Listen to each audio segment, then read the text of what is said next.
Eu já vi uma galera falando que a reforma vai ficar mais cara.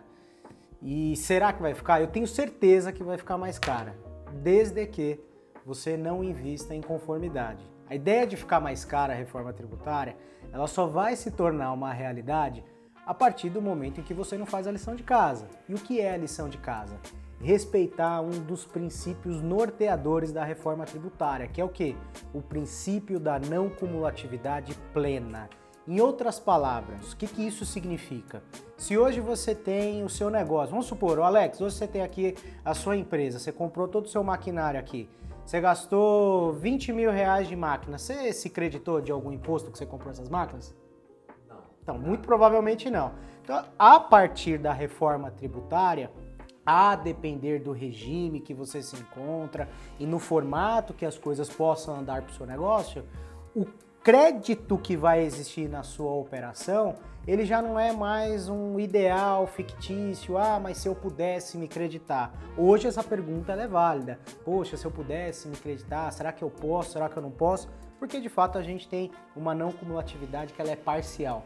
Com a reforma tributária, o que você gastou para montar todo esse cenário, existe uma equipe por trás dessa gravação, tudo que foi investido com iluminação, com som, com câmera, isso de alguma forma vai voltar como crédito. Uma boa notícia, né? Vai comprar outro carro, né? Não faz nem 15 dias que ele gastou uma fortuna num carro. E a pergunta do carro, você sabe quanto tem de imposto no seu carro? Não faço ideia. Então, com a reforma tributária agora a gente vai ter uma questão social muito forte, que é o que? Evidenciar o quanto que existe de carga tributária naquele produto ou naquele serviço.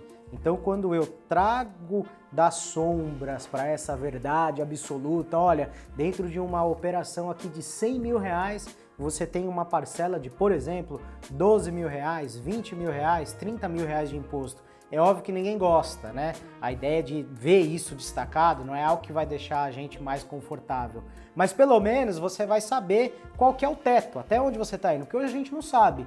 Então a ideia da cidadania fiscal, ela vai começar a dar ali uns primeiros passos para poder ser praticado e você ter uma ideia do que está sendo pago ali, o que está sendo cobrado ali com relação à aquisição de um produto ou de um serviço. E é óbvio que você pode pensar agora assim, mas saber o quanto eu vou pagar, o que muda a não ser perder mais dinheiro? Muda na política fiscal, muda na hora de você apertar lá o confirma. Eu acho que a reforma tributária, ela não está só atrelada a uma mudança fiscal, contábil e tributária. Ela está atrelada a uma conotação social que transcende a própria vivência do mercado, que é o que? Hoje a reforma ela é do consumo, ela não é sobre a renda. Todo mundo consome alguma coisa. E a partir do momento que a gente consome alguma coisa e a gente sabe o quanto é pago, a gente sabe o quanto que a gente pode exigir daqueles que elegemos para nos representarmos. Então, essa ideia, esse encadeamento aqui que eu coloquei agora com relação à cidadania fiscal, é um princípio muito bacana com relação à reforma. Bom, exemplos. Hoje eu vou pegar e vou comprar um sorvete. Aí minha filha tá lá comigo, a minha pequena pega e fala assim, pai, eu quero comprar aquele sorvetinho ali. Aí tá lá na placa, 10 reais. Aí eu vou lá e dou 10 reais pra ela. Ela volta sem sorvete e volta chorando. Mas o que aconteceu? Roubaram seu sorvete no meio do caminho? Não, não roubou. O tio falou que faltou mais 2 reais do imposto. Isso é o que acontece lá fora, nos Estados Unidos. É o famoso tax.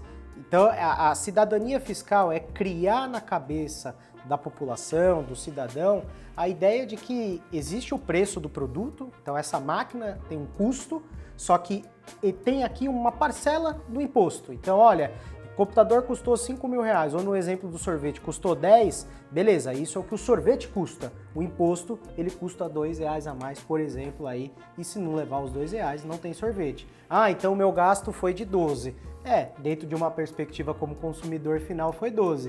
Agora, se é uma relação comercial, uma relação ali B2B, né, empresas com empresas, esses 2 reais, a depender da situação, ele vai poder ser compensado. Se ele vai poder ser compensado, qual foi o seu custo? Porque se eu paguei 2 na entrada e na saída eu debitei 2, qual que é a minha carga tributária efetiva especificamente nessa operação? Então logo ela é 0, então ela não aumentou. A acabamos de desmistificar aí algumas pessoas, algumas falácias de mercado que trata a reforma como um bicho de 7 cabeças e que de fato vai ficar mais caro. E não vai, não é bem por aí. Bom, então a ideia é essa. Vamos descomplicar aqui o nosso cenário. Se você tem o interesse nesse assunto, deixa aqui embaixo a sua pergunta, deixa aqui embaixo a sua reflexão.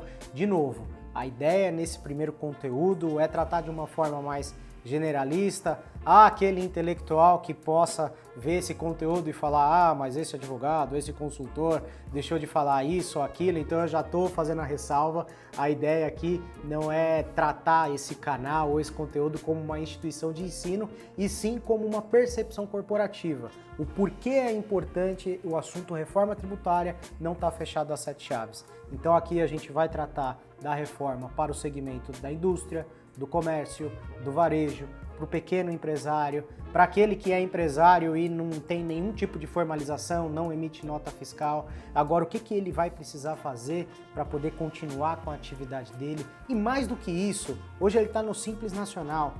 Alex, será que vai valer a pena para você ficar no Simples Nacional ou não com a reforma tributária?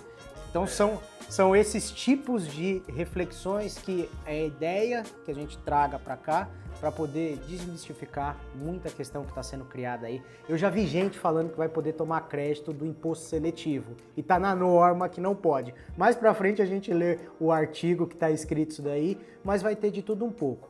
A ideia é, se você vai acompanhar esse canal, se você vai aproveitar desse conteúdo, saiba que você está diante, a gente está batendo esse papo aqui com uma pessoa que tem uma perspectiva completamente otimista com a reforma tributária, no sentido geral. De novo, haverá situações em que a reforma tributária vai trazer um pouco mais de consequência no sentido de pagar mais, mas no contexto geral, de um formato mais amplo, porque aqui eu não estou advogando, eu não estou dando um parecer para um segmento. Aqui eu estou falando num contexto amplo, estou falando do Brasil, um país de um tamanho que tem mais de 5.000 quilômetros de orla, sei lá, mas é grande. Então a ideia é trazer esse contexto de uma forma bem generalista e leve. Então hoje a gente tratou aqui de uma perspectiva muito geral.